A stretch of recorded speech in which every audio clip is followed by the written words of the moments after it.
Well, welcome back to Morning Break. We're getting ready for the weekend. Good beach weekend.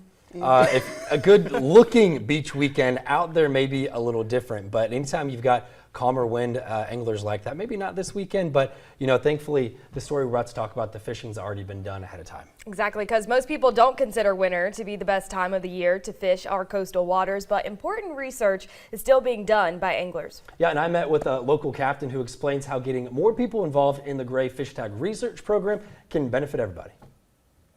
After 6 tours overseas, Captain Jimmy Lee Armoll came back to the States and fell in love with fishing.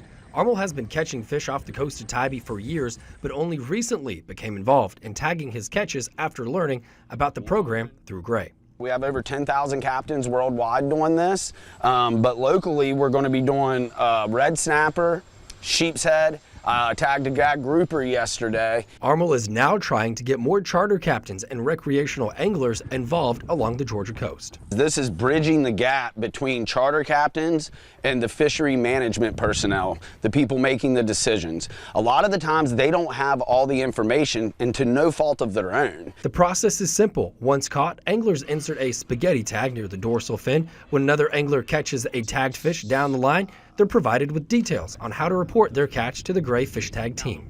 And then when it's retrieved, then we'll have the weight, the length, and where it was at when retrieved, and obviously the time. So that just gives us a general idea of migrations. These tags are important for recreational species, but Armoll has taken it a step further. With special permission through the Gray research team, he was approved to try and tag a white shark with a satellite tag, which he accomplished this past weekend. Looked up and we got a tag in it. It was very, very surreal. Once it's transmitting, our satellites overhead will collect all the data. It'll collect everywhere that shark has been, water temperature it's traveled in, along with water depth. This information is going to be free to the public. Anybody will be able to access it, and hopefully it'll help with conservations of this beautiful apex predator. For Armoll, this was more than just a catch of a lifetime.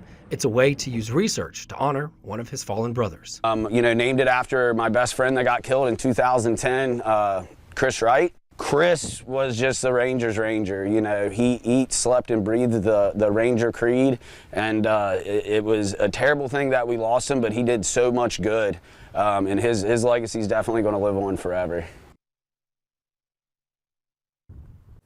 Well, to learn more about the Gray Fish Tag Research Program, you can read this story on WTOC.com. And also, wouldn't you know it, I've got Captain Jimmy Lee Armoll himself here in the studio to talk a little bit more about this, because, Jimmy, this is a cool program. We've learned that there are thousands of fishermen that are doing this, but maybe not so many around here, and it's something you're kind of fronting to get more people involved. Yeah, Andrew, so thanks for having me on this morning. Yes, that's exactly what's going on. Is there's a lot of people doing the fish tagging in general, the spaghetti tags and all that. We got 10,000 captains. Mm-hmm. So that being said, there's not a lot of satellite tags being put out. And then their program had never done it on a great white shark. So it was... it's a pretty quick process to get this going too, right? Yeah, it escalated quickly. It's pretty crazy how, you reached out and said, hey, this is a cool thing that I'm working on. And then a couple days later, you're like, hey, guess what I just got, Yeah, we drove, I drove all the way down. We got the word last Wednesday that the tags were in. I drove all the way down to Fort Lauderdale and back Friday. Saturday we were on the water, hooked a white shark twice, spit the hook, and then Sunday we got it, that special moment when we actually got a tag out within 48 hours of getting them in hand, which was very lucky. Right, and it's kind of cool because it's not just about the thrill of getting a fish like that. It's about the research, right? That's why you're out here doing this. It's about the research. 100%, Andrew. So the bottom line is, I always correlate a white shark with, the gunfighter, the apex predator on the land, apex predator on the sea. Mm-hmm.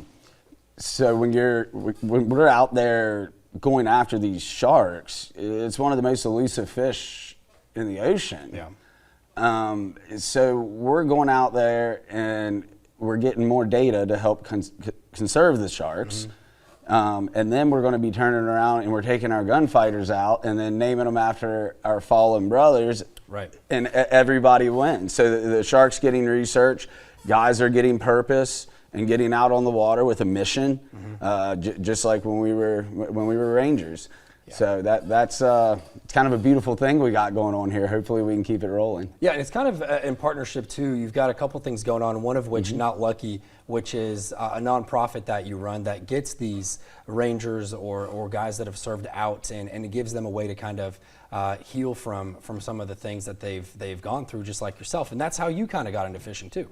Yeah, it is, Andrew. And you know, when we talk about like healing and stuff, I think that's a little bit different for everyone. You know, you and I know each other well, so you've heard me say things like, it's not the things that we did at war, it's not being able to go back to war. Yeah. And that kind of takes your purpose away.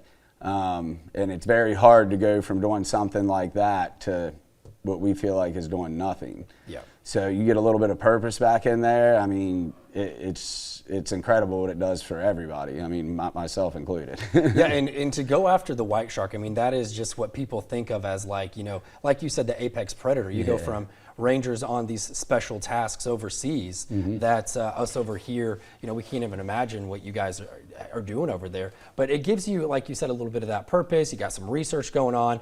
And I think it's cool too that, of course, you've got the white shark program going on, and you don't just stop here. You've got another chance this year to get another one. At least that's the goal, right? Yeah, we got one more tag out. My good buddy, awesome dude, Ryan Davis. He's going to be picking the next name, the name of the next white shark that we tag. So we'll be looking to hopefully get that out in February. I think we're going to have a couple cameras on the boat to see if we can get some really sick shots, and hopefully we'll have another follow-up. Yeah, and you know, these tags, you know, just a little bit of the science behind them, they release in about 6 months, and then you can collect all of that data. So the stuff that you guys are collecting on the Shark U tag now, we'll, you know, be able to process it between, you know, this summer and next winter, right? Correct. So the current tags are set for 6 months. So once that tag is deployed, once the tag is wet, it's activated. It's game on. And then pending, you know, it doesn't get bit off by another white shark or gets hung up on something, you know, it's Mother Nature. Gotcha. It'll send an electric shock down the cable, down the tether, which will cause corrosion, and it, boom, releases to the surface. Cool. So there's no harm to the fish either. Right. So that's the cool thing about this too, is we're getting research already happening with the shark tag, and you know what? We'll really look forward to seeing what we have coming up here when that tag pops over the summertime. Jimmy, thanks for being here. Hopefully we can get you on when you get that second shark. Yeah, I'd appreciate it. And guys, if y'all want to help out, go to notlucky.org and you can hit that donate button. You know, the Bulldogs brought home the Natty title this week. I think we need to bring home the White Shark title to Georgia now. So yeah, well, it looks like you got a 1-0 start on them so far this year. All right, well, we're going to have more for you guys here on Morning Break coming up after this.